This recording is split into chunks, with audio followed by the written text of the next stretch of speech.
지난 10월 15일 토요일에 일어난 사건 여러분 아십니까? 기억하세요? 10월 15일 토요일에 데이터 센터 화재로 서비스 장애가 발생한 카카오톡, 일명 카카오톡 먹통 사태. 그래서 카카오톡 12년 역사상 가장 긴 시간 이어진 장애였다고 합니다. 그래서 카카오톡 서비스가 멈추자 모두가 어찌할 바를 몰라 했어요. 그래서 익숙했던 그 실시간 대화가 끊겨버리자 거기에서 찾아오는 불안함과 걱정, 그리고 대화뿐만이 아니라 교통, 경제, 예술, 문화, 우리 일상생활의 전반에서 이 카카오톡이 손길을 미치지 않은 곳을 찾기가 쉽지 않았기 때문에 우리는 우리 일상생활 전반의 먹통 사태를 경험하였습니다. 여러분, 그럼 지금 시간이 지나고 나서 우리의 일상은 아무 문제가 없던 때로 돌아갔나요? 이번 카카오톡 사태를 통해서 우리는 크리스천으로서 우리의 신앙의 데이터 센터가 안전한지를 점검해야 됩니다. 우리의 신앙의 데이터 센터, 하나님과의 실시간 대화가 계속 이루어지고 있는지를 우리는 오늘도 점검해야 돼요. 우리의 삶의 모든 자리에 카카오톡이 모든 일상생활의 전반에 미치지 않은 곳이 없을 정도로, 아니요 오히려 하나님의 손길이 미치지 않은 곳은 아무데도 없죠. 온 세상과 온 우주에 하나님의 손이 닿지 않은 곳은 아무데도 없습니다. 카카오톡 서비스가 멈춰 서로 간의 대화가 멈추고 우리 일상생활에 지장이 생기자 우리는 거기에 불편함을 느꼈어요. 한편으로는 불안함과 걱정에 휩싸였죠. 그럼 우리는 하나님과의 그 실시간 대화가 멈추는 것에 대해서는 어떻게 생각하세요? 하나님과 나의 실시간 대화. 여러분 한번 생각해 볼까요? 하나님과의 대화가 멈춘다. 어떨까요? 우리는 얼마나 하나님과의 대화가 멈추는 것을 불편해하고 두려워합니까? 하나님과의 대화는 우리가 살아가게 하는 그 호흡이자 생명 그 자체가 아닙니까? 우린 그렇게 고백하는 사람들이에요.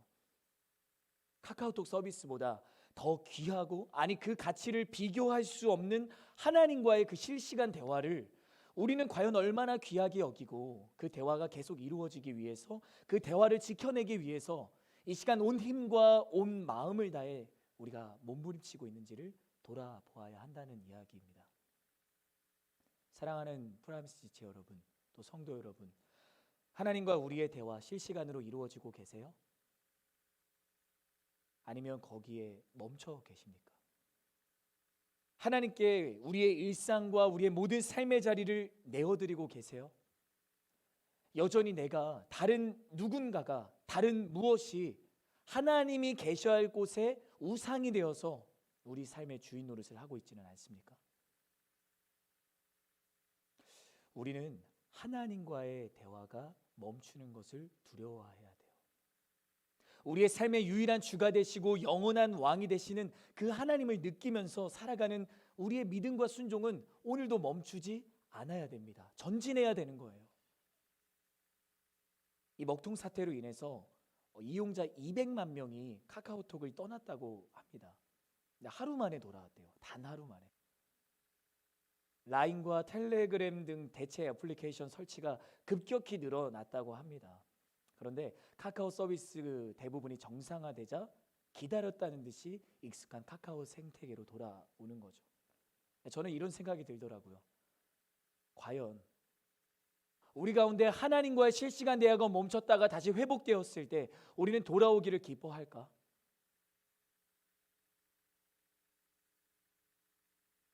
우리는 예배의 자리를 사모할까? 여러분, 우리가 계속 로마서를 통해 확인하는 것처럼 사탄은 우리로 말씀을 복음이 아니라 율법의 소리로 듣기를 원해요. 사탄이 원하는 게 있어요. 우리가 불의 무기로, 그리고 죄와 죽음의 포로로 사로잡히기를 원하고 있습니다. 여러분, 우리가 이따금씩 보이스 피싱이나 스팸 메일을 받을 때가 있죠. 어떻게 하세요, 여러분? 바로 그 내용을 삭제하고 차단하지 않습니까? 그래요. 우리는 보이스피싱과 같은 율법의 소리를 바로 차단해야 됩니다. 우리를 죄와 늪에 빠뜨리게 만드는 그 사탄의 모든 유혹, 마치 스팸 메일처럼 우리의 눈과 귀를 현혹하게 하고 생각과 마음을 매료시키기에 그 충분한 스팸 메일처럼 그 죄의 유혹을 우리는 뿌리쳐야 되고 차단해야 돼요. 이 시간 우리가 말씀을 듣는 가운데 하나님께서 우리에게 주시는 은혜를 붙들며 여러분 하나님과의 실시간 대화가 다시 일어나기를 바랍니다. 또한 스팸 메일과 그 보이스피싱처럼 나에게 계속해서 율법의 소리로 나를 유혹하고 나를 죄와 죽음의 포로로 사로잡으려고 하는 그 사탄 가운데 여러분 담대하게 차단하시길 바랍니다. 우리는 오늘도 그런 믿음을 구하며 말씀을 듣는 거예요. 그래요. 바로 그 말씀을 듣는 자리가 예배예요. 말씀으로 우리에게 찾아오시는 예수 그리스도, 그 예수 그리스도 안에서 우리 안에 계신 성령을 통해 하나님을 만나는 자리가 예배입니다. 하나님을 만나는 자리. 그렇습니다. 예배는 하나님과의 거룩한 만남입니다. 우리 한번 따라해 주시겠어요? 예배는 하나님과의 거룩한 만남입니다. 그렇습니다. 하나님과의 영적인 대화를 하는 자리가 바로 이 예배의 자리예요. 그래서 저는 여러분에게 다시 한번 더 축복합니다. 하나님과 우리의 그 실시간 대화가 먹통이 되지 않기를 축복합니다. 먹통이 되지 않아야 돼요. 하나님과의 대화, 하나님과의 만남이 우리 삶의 가장 최우선순위가 되기를 바라요. 그러기 위해서 우리는 오늘도 공동체로 함께 드리는 이 예배의 자리를 사수해야 됩니다.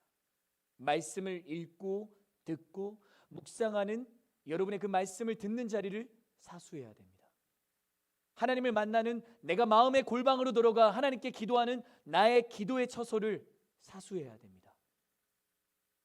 우리는 그때 다시 일어날 수 있는 거예요. 살아나는 것이 힘겹고 지칠 때가 있죠. 우리가 누군가에게 이 힘들고 지친 마음을 나눌 수 있는 대상이 있다는 것, 정말 귀한 것 같아요. 누군가 우리를 위로해 줄 사람이 있다는 것은 참으로 큰 힘이 됩니다. 우리가 그리스도인으로 살아가지만 우리 자신의 이 나약하고 부끄러운 민낯을 우리가 발견하게 됐을 때 정말 우리 자신이 예수를 믿고 따르는 자가 맞나 하는 생각이 들기도 하고요. 회의가 들기도 합니다. 우리가 입술로 고백하는 이 신앙과 보이고 살아내는 이 신앙의 간극이 느껴질 때마다 우리 마음속에서부터 스스로에 대한 그 좌절과 절망이라는 거대한 파도가 우리를 집어삼키기 위해서 다가오는 거죠. 그래서 그 거대한 파도가 우리를 언제 뒤덮을지 모르는 두려움에 우리는 휩싸일 때도 있는 것 같습니다. 하지만 오늘 우리가 함께 읽고 있는 이 본문은 우리가 어떤 좌절과 회의, 절망과 두려움에 둘러싸인다고 할지라도 그것들이 결코 우리를 무너뜨릴 수 없습니다 라는 것을 증언해 주고 있어요. 여러분, 우리가 이 말씀을 붙들고 있는 한 우리는 마치 아무리 옆에서 쳐도 쓰러지지 않는 마치 기와 같은 그런 믿음으로 다시 일어서게 될 거예요. 그렇기 때문에 오늘 본문은 이 로마서뿐만이 아니라 사도 바울이 쓴 서신 전체를 비롯해서 성경 전체를 우리가 바라볼 때 우리에게 믿음의 용기를 불어넣어주는 메시지가 되기도 합니다. 우리에게는 우리가 잘못하더라도 자기 편에 서서 보호해줄 누군가가 반드시 필요합니다. 여러분도 잘못할 때가 있죠. 저도 잘못할 때가 있거든요. 근데 그때 제 옆에 아내가 있는 게 얼마나 큰 힘이 되고 위로가 되는지 모르겠습니다. 모두가 등을 돌리는 일이 생긴다고 해도 정말 부모님 또 나의 사랑하는 사람들, 친구들은 항상 나의 편에 서 있게 마련이죠. 그런데 여러분, 우리에게 더 좋은 소식이 있는 거 아십니까? 우리에게는 부모님, 사랑하는 친구들, 사랑하는 이들 말고도 언제나 무슨 일이 생겨도 우리 편을 들어주시는 분이 계십니다. 그럼 그분이 누구세요? 바로 하나님이에요. 하나님이 우리 편이 되세요. 부모님의 사랑도 못 말리죠. 그런데 하나님의 사랑은 그야말로 아무도 못 말립니다. 아무리 대단하고 힘 있는 누군가도 그 능력엔 한계가 있어요. 하지만 하나님의 능력에는 끝이 없습니다. 하나님의 사랑은 부모님의 사랑, 세상에서 볼 수 있는 모든 사랑과 비교할 수 없을 만큼 가장 큽니다. 그래요. 하나님은 언제나 어디서나 우리 편에 서 계시는 분이십니다.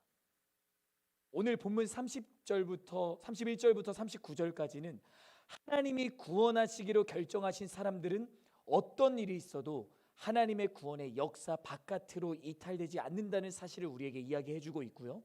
더불어 그렇게 하시는 하나님의 견고한 사랑에서 끊을 수 있는 것은 아무것도 없습니다라고 우리에게 말씀해 주고 있습니다. 우리 로마서 8장 31절 상반절을 함께 읽어볼게요. 로마서 8장 31절 상반절 우리 함께 읽겠습니다. 시작. 그러면 이 일에 대해 우리가 무슨 말을 하겠습니까? 네, 여기까지. 그래서 이 말을 조금 더 원어에 맞게 의역한 영어 성경이 NASB 역이거든요. 근데 영어로는 what then으로 시작을 해요. 우리말로는 그러므로, 그러면으로 번역되어 있습니다. 그럼 여기서 말하는 그러므로, 그러면 이것은 우리에게 무엇을 말해줄까요? 하나님이 우리를 정하시고 우리를 부르시고 우리를 의롭다 하시고 우리를 영화하셨으므로 그러므로 이 일에 대해서 우리가 무슨 말을 할 수 있겠습니까? 다시요. 하나님이 우리를 미리 정하시고 미리 부르시고 미리 의롭다 하시고 미리 영화롭게 하셨기 때문에 그러므로 우리가 이 일에 대해서 무슨 말을 할 수 있겠습니까? 여러분, 하나님께서 우리를 정하시고 부르시고 의롭다 하시고 영화롭게 하신 이 일에 대해서 무슨 말을 할 수 있는 사람이 있습니까? 없습니다. 그 누구도 하나님이 하신 일에 대해서 뭐라고 할 수 있는 사람은 아무도 없습니다. 하나님께서 하신 이 일에 대해서 우리가 내릴 수 있는 결론은 무엇입니까? 하나님은 언제나 우리를 위하신다는 것입니다. 여러분 함께 따라해 주시겠어요? 하나님께서는 언제나 우리를 위하십니다. 그래요. 하나님이 언제나 우리 곁에서 함께 계시고 우리 편이 되어 주신다는 거예요. 그래서 바울은 오늘 본문에서 그 누구도 대답할 수 없는 질문 5가지를 던져주고 있습니다. 이에 대해서 영국의 복음주의자이자 신학자였던 존 스토트는 5가지 대답할 수 없는 질문이라고 표현을 하면서 정리를 하고 있어요. 그래서 이것이 본문에 대한 우리의 이해를 도와줍니다. 우리 다시 한 번 더 로마서 8장 31절 상반절, 이것이 첫 번째 질문입니다. 우리 한 번 더 읽어볼까요? 로마서 8장 31절 상반절 우리 같이 읽겠습니다. 시작. 하나님께서 우리를 위하시면 누가 우리를 대적하겠습니까? 단순히 바울이 누가 우리를 대적하겠습니까? 누가 우리를 위하겠습니까? 라고 묻는다면 그 즉시 수많은 대답이 쏟아져 나왔을 겁니다. 우리 앞에는 우리로 이 그리스도인의 삶을 살아가는 것을 가로막는 적들이 줄지어 서 있기 때문이에요. 그래서 바울은 35절에서 이렇게 열거를 하거든요. 그 공경의 목록들을 우리가 잠시 봅시다. 환난, 곤고, 핍박, 배고픔, 헐벗음, 위험, 칼. 이러한 공경은 모두 우리를 대적하는 것들이에요. 그리고 그 당시 로마 시대 때 모든 그리스도인들이 겪고 있는 공경의 목록들이었어요. 환난과 공고와 핍박과 배고픔과 헐벗음, 위험, 칼. 하나님의 은혜 바깥에서 여전히 죄와 어둠 가운데 있는 이 세상은 우리를 대적합니다. 우리를 핍박하고 미워해요. 여러분 우리가 생각해 봅시다. 왜 세상이 우리를 미워할까요? 왜 세상이 우리를 미워할까요? 우리 요한복음 7장 7절 말씀, 요한복음 7장 7절 말씀을 함께 읽도록 하겠습니다. 우리 같이 읽읍시다. 시작.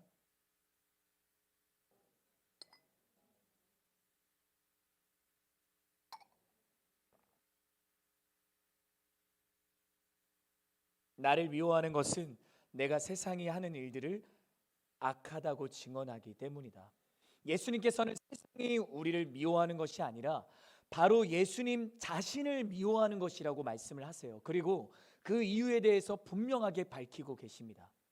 내가 세상이 하는 일들을 악하다고 증언하고 있기 때문이다. 이어서 예수님은 제자들에게 세상이 너희들을 미워하는 것은 바로 이것이야 라고 말씀을 하세요. 요한복음 15장 18절과 19절 말씀. 요한복음 15장 18절과 19절 우리 함께 읽겠습니다. 시작. 만일 세상이 너희를 미워하거든 너희보다 먼저 나를 미워했다는 것을 알라. 만일 너희가 세상에 속해 있다면 세상이 너희를 자기 것으로 여기고 사랑할 것이다. 그러나 너희는 세상에 속해 있지 않고 내가 세상에서 너희를 택했으므로 세상이 너희를 미워할 것이다. 여러분, 세상이 우리를 미워하는 것을 자랑스러워하시길 바랍니다. 오히려 그것이 내 안에 사시는 예수님이 내 삶의 모습을 통해 나타나고 흘러간다는 사실임을 기억하시길 바랍니다. 그리고 우리가 세상 속에 속해 있지 않고 예수님께서 세상으로부터 우리를 하나님의 자녀로, 세상의 빛과 소금으로, 하나님 나라의 개척자로 부르셨기 때문에 세상이 우리를 미워하는 것을 기억하시길 바랍니다. 지금은 우리를 향한 그 세상의 미움이 우리에게 성난 파도처럼 다가올지도 모릅니다.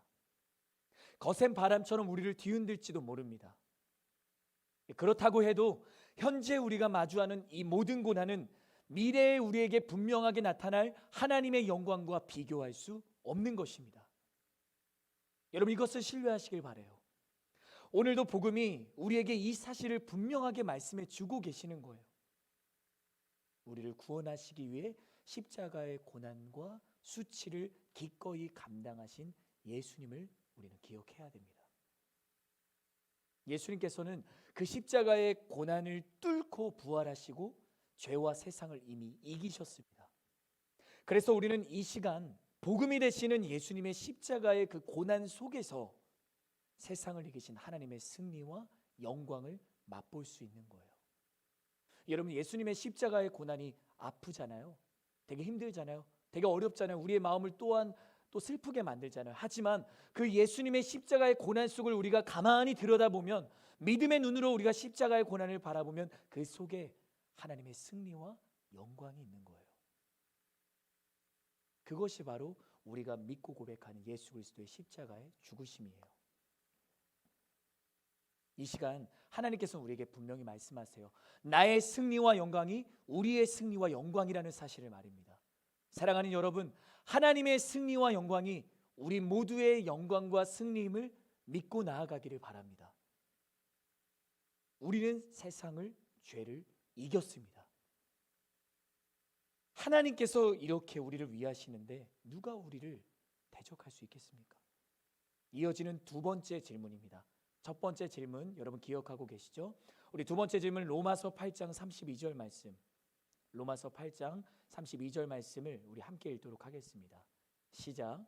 자기 아들을 아끼지 않으시고 우리 모두를 위해 내어주신 분께서 어떻게 아들과 함께 모든 것을 우리에게 은혜로 주지 않으시겠습니까? 이게 두 번째 질문이에요. 하나님은 우리에게 모든 것을 주시는 분이십니다. 전혀 아끼시는 게 없어요. 이 아낀다는 것이 제가 그 단어의 의미를 찾아보니까 보관하다, 꺼내어 보여주지 않다라는 의미를 내포하고 있대요. 이것이 하나님의 사랑의 증거라는 생각이 들더라고요.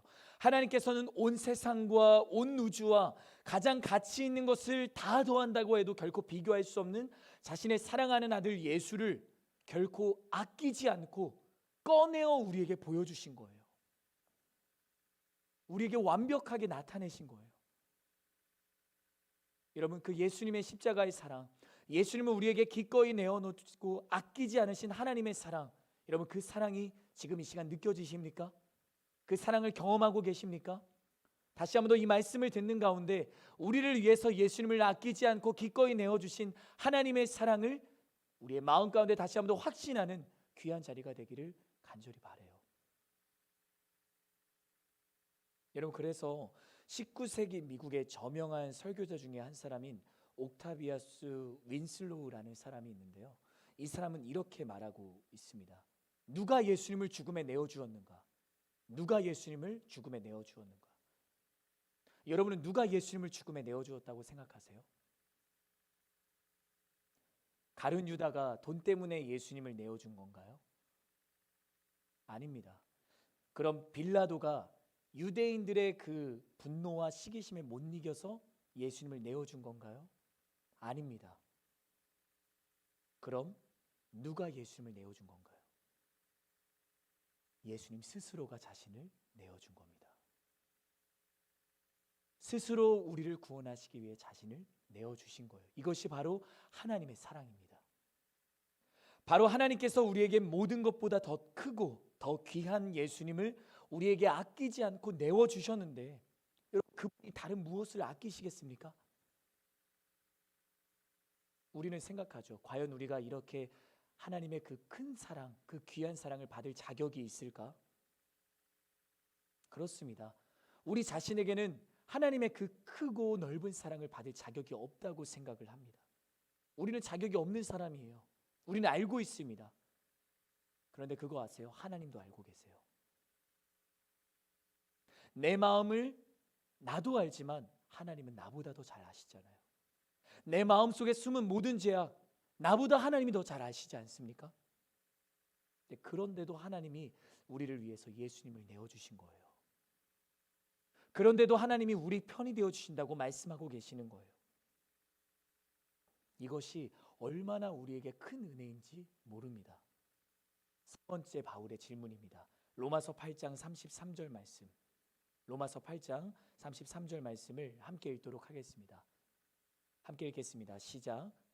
누가 하나님께서 택하신 자들을 고소할 수 있겠습니까? 의롭다고 인정하시는 분은 하나님이십니다. 우리 한 번 더 읽어볼까요? 시작. 누가 하나님께서 고소할 수 있겠습니까? 의롭다고 인정하신 분은 하나님이십니다. 하나님은 이제 그 누구도 우리를 고소할 수 없도록 우리가 무죄라고 최종 판결을 내리셨습니다.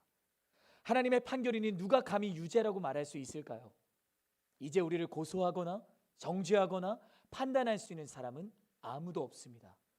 우리를 의롭다고 하나님께서 최종 판결을 내리셨기 때문입니다.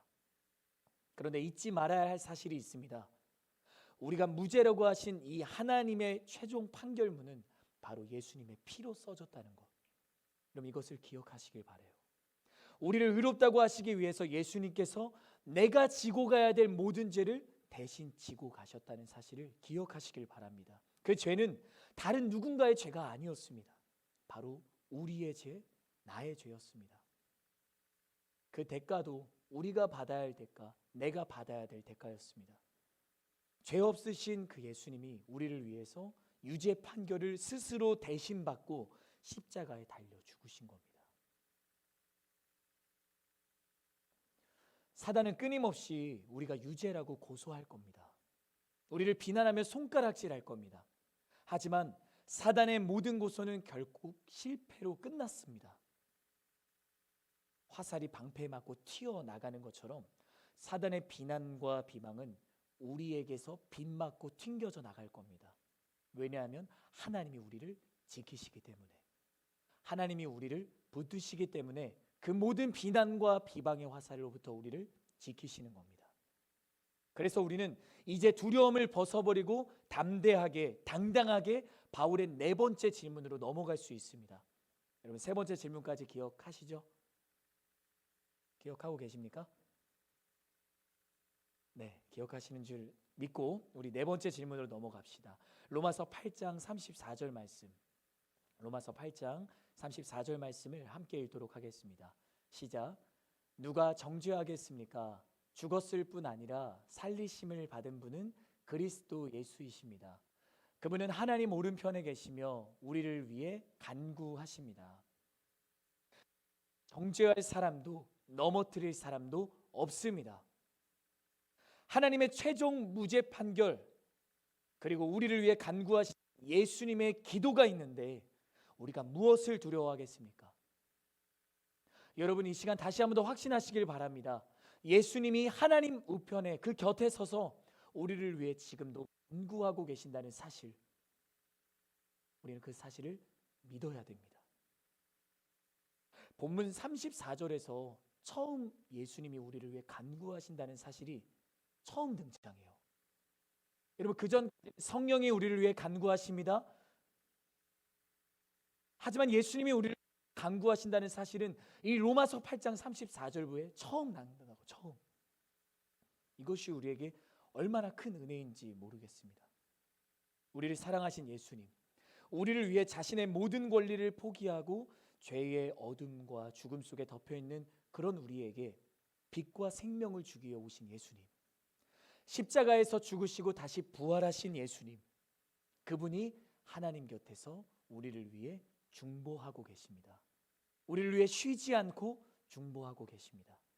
이것이 우리에게 얼마나 큰 위로와 힘이 되는지 모릅니다. 나를 위해 쉬지 않고 중보하시는 예수 그리스도의 사랑, 그 사랑을 이 시간 여러분과 나를 위한 예수님의 사랑으로 다시 새롭게 경험하시기를 축복합니다. 기도할 수 없다고 생각하십니까? 기도가 나오지 않습니까? 지금은 기도할 상황이 아닙니까? 기도할 마음이 되지 않습니까? 아닙니다. 오늘도 우리를 위해 말할 수 없는 탄식으로 친히 간구하시는 우리 안에 계셔서, 또한 우리를 위해서 하나님 곁에서 예수님이 우리를 위해 간구하시는데, 우리가 기도하지 못할 상황, 기도할 수 없는 상황은 없습니다. 이것을 확신하시길 바라요. 하나님이 언제나 우리의 하나님이 되어주시는 거예요. 우리를 위해 쉬지 않고 일하시는 거예요. 여러분, 바울은 어땠을까요? 지금 로마서 8장 이 말씀을 바울이 쓰고 있는 거잖아요. 바울은 어땠을까요? 바울의 삶이 정말 승리하는 삶이었나요? 그의 삶의 현실이? 아니요. 하나님의 사랑을 이렇게 이야기한 바울의 실제 삶은 고난과 고통의 연속이었어요. 복음을 열방에 전하기 위해서 그는 배고픔에 시달려야 됐고요, 매를 맞아야 됐고요, 온갖 위험에 직면해야 됐어요. 따스한 봄날 같은 그런 하나님의 사랑을 전하기 위해서 바울, 그가 살아가는 그 하루하루는 차가운 얼음 위를 걷는 것과 같았고요, 매서운 폭풍우 속으로 정면으로 돌파하는 것과 같았습니다. 사람들은 바울에게서 당신에겐 하나님의 사랑이 있을 수가 없습니다, 당신에겐 그 어려운 고난과 고통만이 있는데 어떻게 하나님의 사랑이 있을 수 있습니까? 라고 그렇게 이야기할 정도로 그의 인생은 너무나도 험난했어요. 자신이 마치 사람들에게 도살당할 양과 같다라고 표현할 정도로 말입니다. 그렇게 하나님의 사랑이 끊어져 나간 것 같은 그러한 어둡고 척박한 죽음의 현실 속에서 한 말이 무엇입니까? 그런 현실 가운데 바울이 무슨 말을 하고 있나요? 질문 5번째입니다. 로마서 8장 35절 상반절. 로마서 8장 35절 상반절을 우리 함께 읽겠습니다. 시작. 누가 우리를 그리스도의 사랑에서 끊을 수 있겠습니까? 우리 시간 여러분의 믿음으로 우리 한 번 더 힘차게 읽어주셨으면 좋겠습니다. 다시 한 번 더 로마서 8장 35절 상반절 시작. 누가 우리를 그리스도의 사랑에서 끊을 수 있겠습니까? 바로 이것이 바울의 5번째 질문입니다. 여러분, 그 고난과 고통의 연속을 살아가고 있는 바울인데 뭐라고 선포하고 있다고요? 그리스도의 사랑에서 끊을 수 있는 것은 아무것도 없습니다. 여러분, 존 스토트의 이야기 기억하시죠? 5가지 우리가 대답할 수 없는 질문이라고요. 여러분, 이 5가지의 질문에 대해서 우리 대답할 수 있습니까? 아니요. 우리는 오히려 대답이 아니라 믿음으로 하나님 앞에 고백하는 겁니다. 누가 우리를 대적하겠습니까? 대적할 수 있는 것 없습니다. 누가 우리를 고소하겠습니까? 고소할 수 있는 것 없습니다. 누가 정죄하겠습니까? 정죄할 수 있는 것 없습니다. 누가 그리스도의 사랑에서 끊을 수 있겠습니까? 끊을 수 있는 것 없습니다. 말씀을 맺으려고 합니다. 그 모든 고통스러운 상황 속에서도 바울은 완벽한 하나님의 승리를 경험하고 있는 사람이었습니다. 예수님의 사랑은 어떤 것도 누구도 멈출 수 있는 완전한 하나님의 사랑임을 확신했기 때문입니다. 바로 그 예수님께 자신의 모든 소망을 두고 있었고요, 그 예수님 안에 그에게 나타날 하나님의 영원한 영광을 바라보며 기다리고 있었기 때문입니다. 그래서 바울은 모든 어려움과 고난과 고통을 넉넉히 이기고도 남는 확신에 차 있었던 거예요. 여러분, 바울은 몇 년이 안 돼서 로마 황제 네로의 손 아래서 처참하게 죽습니다. 도살당할 양같이 정말 그가 말한 것처럼 순교를 당해요. 바울이 그 죽는 그 순간까지 어떤 생각을 했을까요? 그런 생각이 들더라고요. 죽음 앞에 놓였을 때 바울은 그리스도의 사랑에서 나를 끊을 수 있는 것 아무것도 없습니다. 나를 정죄할 수 있는 것 아무것도 없습니다. 나를 고소할 수 있는 것 아무것도 없습니다. 나는 예수님의 사람입니다. 나는 하나님의 사람입니다. 그 고백이 죽음을 목전에 두고 있었을 때 그 고백을 그대로 바울이 붙들고 있었을까라는 생각이 들더라고요. 네, 저는 확신합니다. 바울은 죽는 그 순간까지 그 사실에 대한 확신을 놓치지 않고 승리를 맛보았을 겁니다. 누가 나를 그리스도의 사랑에서 끊을 수 있겠습니까? 사랑하는 여러분, 우리를, 나를 그리스도의 사랑에서 끊을 수 있는 것은 아무것도 없습니다. 아무것도 없습니다. 그래서 바울은 이렇게까지 고백하는 거예요. 그가 모든 것을 다 표현할 수 없잖아요. 그런데 표현하고 싶은 거예요. 그 모든 것을. 그래서 이렇게 말합니다. 죽음과 생명과 천사들과 악마들과 현재일과 장래일과 어떤 능력과 높음과 기쁨과 다른 어떤 피조물이라도 그리스도 예수 우리 주 안에 있는 하나님의 사랑에서 끊을 수 있는 것 아무것도 없습니다. 여러분, 바울의 그 모든 것을 표현하려고 하는 그 열심이 보이십니까? 그러한 모든 것에서 나를 하나님의 사랑에서 끊을 수 있는 것 아무것도 없습니다. 바울의 믿음의 고백이, 바울의 승리의 선포가 사랑하는 여러분의 믿음의 고백과 선포가 되기를 간절히 축복합니다. 이 세상을 살아가는 동안에 우리는 분명히 수많은 갈등과 충돌을 겪어내야 될 겁니다. 하지만 하나님은 우리를 결코 온실 속의 화초처럼 살도록 하지 않으셨습니다.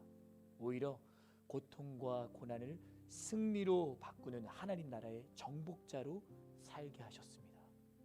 죽음을 이기시고 부활하심으로 승리하신 그 예수님처럼 말합니다. 잊지 맙시다. 하나님께서 우리를 계속해서 예수님의 형상을 닮은 작은 예수로 살아가도록 이끄신다는 사실을 기억하시길 바랍니다.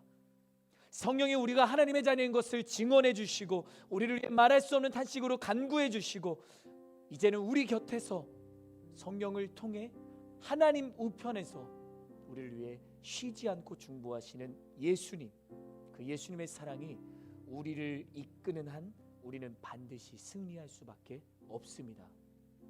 하나님은 언제나 우리의 하나님이십니다. 우리는 반드시 승리할 수밖에 없습니다. 우리 시간 귀한 말씀을 기억하며 함께 찬양하겠습니다.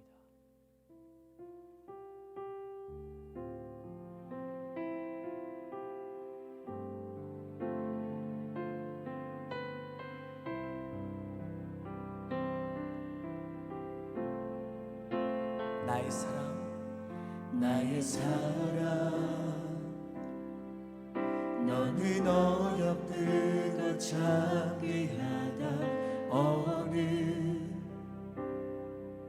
보석보다 귀하다 내가 사랑스럽지 않을 때 너를 온전히 사랑하고 너와 함께하려 내가 왔노라. 우리 믿음으로 고백합시다. 주의 사랑, 이 사랑은 결코 변치 않아. 이 사랑은 결코 변치 않아. 모든 계절 돌보시네. 푸른 마르고 꽃은 시드나 주의 말씀은 진실해. 실수가 없으신 주만 바라. 주님의 나라와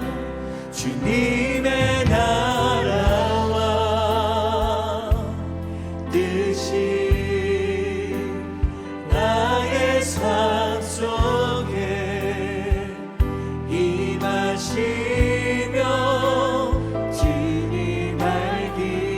주만 보기를 주만 보기를 소망해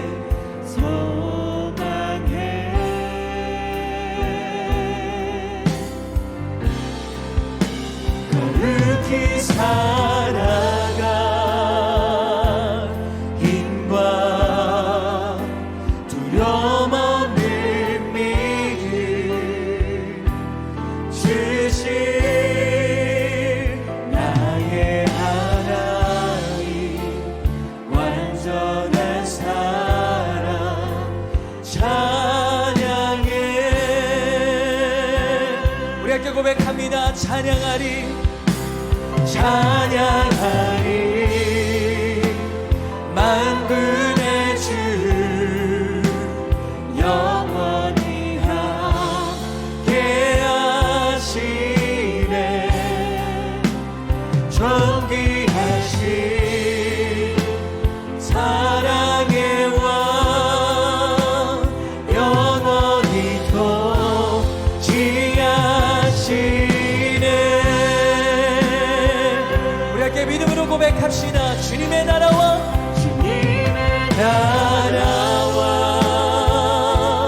뜻이 나의 삶 속에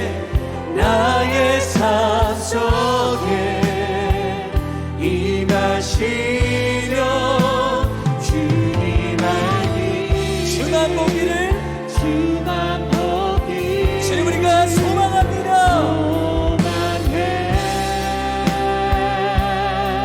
거룩히 살아가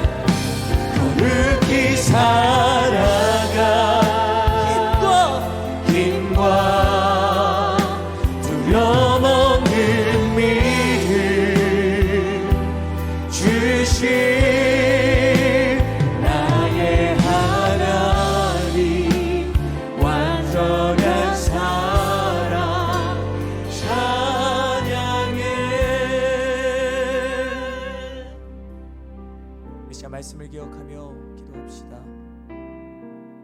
사랑하는 프라미스지 여러분, 나의 하나님의 사랑에서 끊을 수 있는 것은 아무것도 없습니다. 하나님은 나의 하나님이 되어주십니다. 우린 그 5가지 질문에 대답이 아니라 확신으로 고백해야 되는 사람들이에요. 우리가 하나님의 자녀이지 않습니까? 주님, 나를 그리스도의 사랑에서 끊을 수 있는 것은 아무것도 없습니다. 나를 죄 가운데 정죄할 수 있는 것은 아무것도 없습니다. 나를 고소하거나 비난하거나 비방할 수 있는 것은 아무것도 없습니다.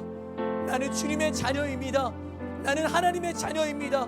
그 바울의 믿음의 고백과 선포가 삶으로 살아내는 나의 믿음의 선포와 고백되게 하여 주옵소서.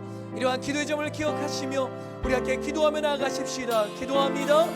하나님 아버지 감사합니다. 우리가 이 시간 그 대답할 수 없는 5가지의 질문들을 이 시간 믿음으로 고백하며 이 시간 나아갑니다. 내가 그리스도의 사랑에서 끊을 수 있는 건 아무것도 없습니다. 나를 정죄할 수 있는 누구도 없습니다. 나를 비난하거나 비방하거나 나를 고소할 수 있는 것은 아무것도 없습니다. 나를 그리스도의 사랑에서 끊을 수 있는 건 아무것도 없습니다. 죽음이나 생명이나 전사들이나 권세자들이나 높음이나 기쁨이나 다른 어떤 피조물이라도 그 어떠한 능력도 그 모든 것으로부터 나를 그리스도의 사랑에서 끊을 수 있는 것은 아무것도. 주님, 이 믿음을 붙들고 나아가기를 원합니다. 때로는 그리스도의 사랑이 끊어질 것만 같은 그러한 죄 가운데 내가 놓여있을 때가 있습니까? 나의 마음을 보면, 우리 자신의 삶을 보면 여전히 죄악 가운데 살아가고 허덕이고 있는 우리의 모습을 볼 때 이런 나를 사랑하실까? 이런 나를 붙들고 계실까? 그렇지 않습니다. 우리 그리스도 예수 안에 있는 사람들입니다. 우리는 하나님의 자녀입니다. 내 안에 계신 성령이 나를 위해 말할 수 없는 탄식으로 지금 간구하고 계십니다. 내 안에 계신 성령이 나와 함께 내가 하나님의 자녀인 것을 증언하고 계십니다. 뿐만 아니라 나를 위해서 이 땅 가운데 오셔서 십자가에 못 박혀 죽으시고 다시 살아나신 그 예수 그리스도가 하나님 곁에서 나를 위해 중보하고 계십니다. 쉬지 않고 중보하고 계십니다. 그러기에 나는 오늘 또한 그리스도의 사랑에서 끊을 수 있는 건 아무것도 없다고 고백할 수 있습니다. 하나님 나를 정복자로 사랑하게 하여 주옵소서. 이런 믿음의 고백과 선포로 나아가게 하여 주시옵소서. 나의 하나님은 언제나 우리를 위한 하나님이십니다. 나의 하나님은 언제나 나를 위해 일하시는 하나님이십니다. 우리가 이것을 믿고 나아가게 하여 주시옵소서. 우리 한 가지만 더 기도하도록 하겠습니다. 여러분에게 중보 기도를 요청드립니다. 하나님의 귀한 딸을 위해서 기도합시다. 하나님께서 치료하셨고 이 가운데 회복되는 그 과정 가운데 하나님께서 개입하셔서 그 모든 치료와 회복 가운데 하나님께서 놀라운 은혜를 더하실 줄 믿습니다. 하나님 회복시켜 주시옵소서. 하나님 치료하여 주시옵소서. 시여 우리가 주님의 이름 한번 부르짖고 우리 함께 귀한 날을 위해 중보하며 나아가십시다. 기도합니다. 주여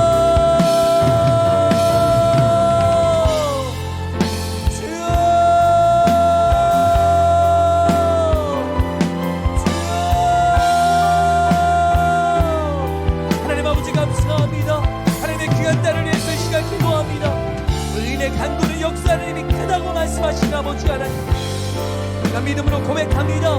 믿음으로 기도합니다. 믿음으로 증거합니다. 치료하시옵소서. 너와라파 그 치료하시는 예수 그리스도의 보혈로 덮어주시고 회복되는 모든 과정 가운데 하나님 친히 개입하셔서 그 어떠한 것에도 아무런 문제가 없게 하시고 하나님 치료의 손길로 지금 이 시간 오르만져 주시옵소서. 지금 이 시간 오르만져 주시옵소서. 지금 이 시간 치료하여 주시옵소서. 우리가 치료하시는 하나님을 신뢰합니다. 우리가 이 시간 회복하게 하시는 하나님을 신뢰합니다. 예배하는 가운데 우리가 이 시간 예수 그리스도의 그 사랑을 의지하며 기도합니다. 사랑하는 딸과 성령이 함께 하십니다. 사랑하는 딸과 예수 그리스도가 함께 하십니다. 사랑하는 딸과 아버지 하나님이 함께하고 계십니다. 언제나 나를 위해 일하시는 아버지 하나님, 그 하나님을 신뢰하며 시간 증거합니다. 우리의 기도가 땅에 떨어지지 않습니다. 우리의 기도를 하나님이 기뻐하십니다. 하나님 받아주옵소서. 받아주옵소서. 주님 받아주옵소서. 주님 응답하시옵소서. 우리가 그것을 믿고 나아갑니다. 믿음으로 나아갑니다. 하나님 치료하여 주시옵소서. 하나님 치료하여 주시옵소서. 하나님 치료하실 줄 믿습니다. 주님 불러주시옵소서.